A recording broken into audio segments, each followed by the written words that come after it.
Hey everybody, I am back today with my first layout for Cut to You in September.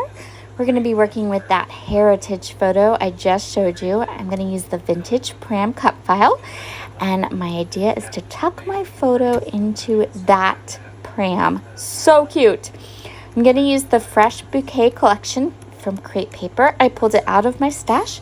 I'm going to back all the pieces of this cut file with the 6x8 paper pad, and then we're going to work on the rest of the layout. So here is the cut file ready to go, and I have one of the background papers. I also took this die cut from Altenew, and I die cut it out of some craft cardstock to add a little bit of a detail to the vintage pram. And then we're just ready to get going on this layout. So this really did not take me very long, and I was able to use up the last bit of this Create Paper collection out of my stash. So this was this kind of polka dot tone-on-tone peachy pink paper was the last one that I had, the last 12x12 paper that I had. So I'm going to use the I'm going to use the 6x8. I used the 6x8 pattern or paper pad to back my vintage pram. And now I can just kind of put my layout together. Editing this particular video was super easy because I didn't edit it at all. It didn't take me very long to do this layout at all. So there might be a little bit more like quiet areas in this layout versus some of the other videos that I do that I kind of edit things out because I have too much footage. I almost didn't have enough footage for a video for this one. So I know it's been a while since I've worked on my heritage book and my heritage photos. I'm going to try my best to include them more. I have a whole bunch of new ones that I just digitized and printed out. So they're kind of here on my desk beckoning to me. So we'll probably have a couple more vintage layouts during this month of September. This photograph is of my grandmother in probably early 1931 or late 1930. I have a couple different photographs from this time period. Some of them I've scrapbooked before. Some of them I haven't scrapbooked yet. So this is going to go in that portion of my book with my grandma's baby photos. I don't have a lot to say about this particular photo. It's just a photograph of her in her crib, but it always just kind of interests me, you know, when you look at a photograph like this versus the way that we have so many kind of regulations and rules about cribs and how we keep our babies safe now versus 1930. There's probably like 15 dangerous things in this picture. I'm not even kidding. So I just find that very interesting. I'm going to go ahead now and kind of start to get some embellishments together. So this collection, I have so many embellishments for this collection. And yeah, no 12x12 papers. So I might have to break into this set of embellishments for 80/20 with Natalie. We'll see. Or maybe I'll mix it in with my Maggie Holmes. Maybe that would work. So I have 2 full packs of die cuts for this collection. I have 2 full 6x12 sticker sheets, and then I have just the 6x8 paper pad. You know, we'll be fine. It'll be fine, just fine. I'm sorry if you hear some saws in the background. My next door neighbor is doing some DIY home improvement, which is totally fine, 100% fine. But I am recording this voiceover in tiny little chunks because all day today, every time I tried to they'd start with the saw. So they've been sawing all day, and I have to get this video up. So I'm trying my best to do the voiceover in little chunks around the saw, but if you kind of hear it in the background or start to hear it in the background, that's what's going on. Okay, back to the layout. I left all this in, so you see me kind of like flipping through all these die cuts, trying to decide which ones I want to use and how I want to use them and which stickers I want to use. All of the decision-making process is here. Again, because I used a cut file, it makes creating layouts so much quicker. Probably the hardest or longest part is, of course, backing the cut file, and but I have found that if I just put a movie on or put a TV show that I'm watching on, it probably only takes me about a half an hour to back a cut file.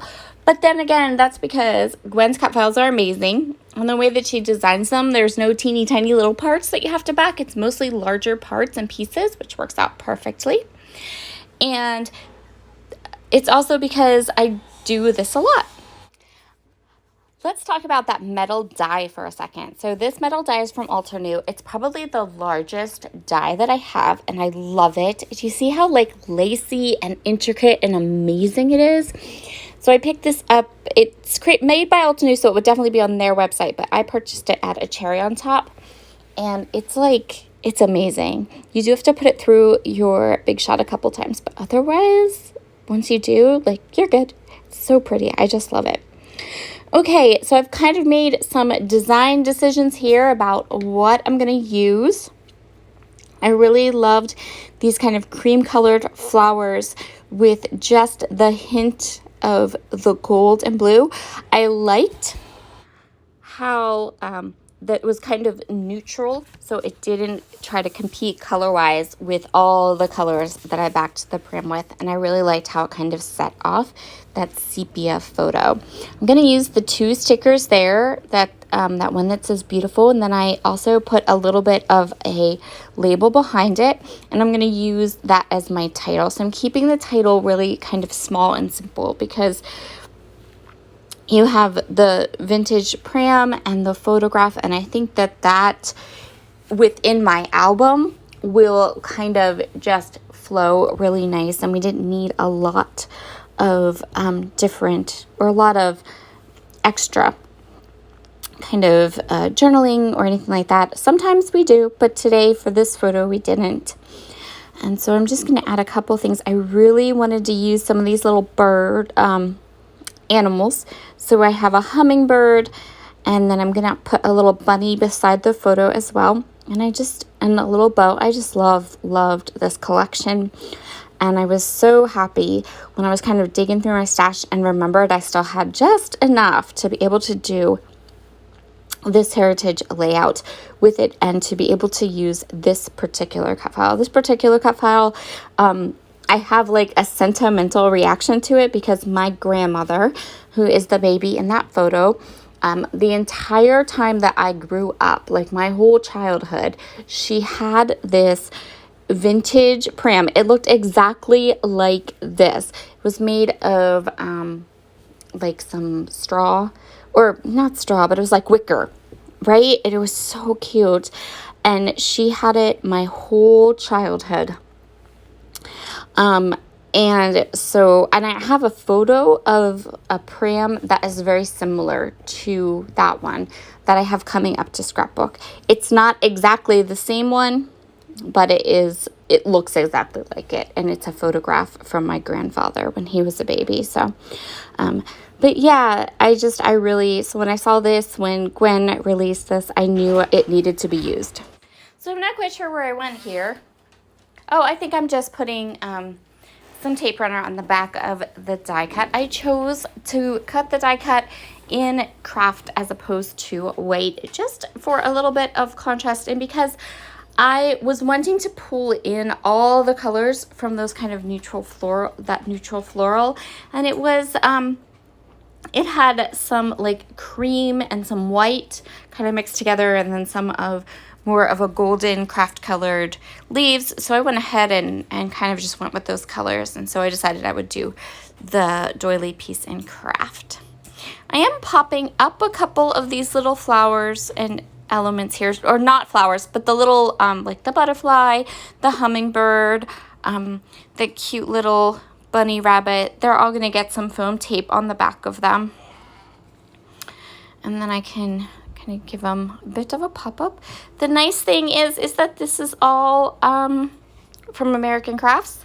So the stickers and stuff don't really stick. So I could put them down and move them around, and they weren't going to tear anything or mess with anything. Very movable. And then at the end, when I was ready to really commit to them, I had to add more adhesive, of course. So I think we're pretty close to being done here. I think I'm just putting some foam on the back of the bunny. I hope you enjoy this video and seeing me kind of flip through and make decisions in real time and those kinds of things. And yeah, I hope that you all have a wonderful, wonderful weekend.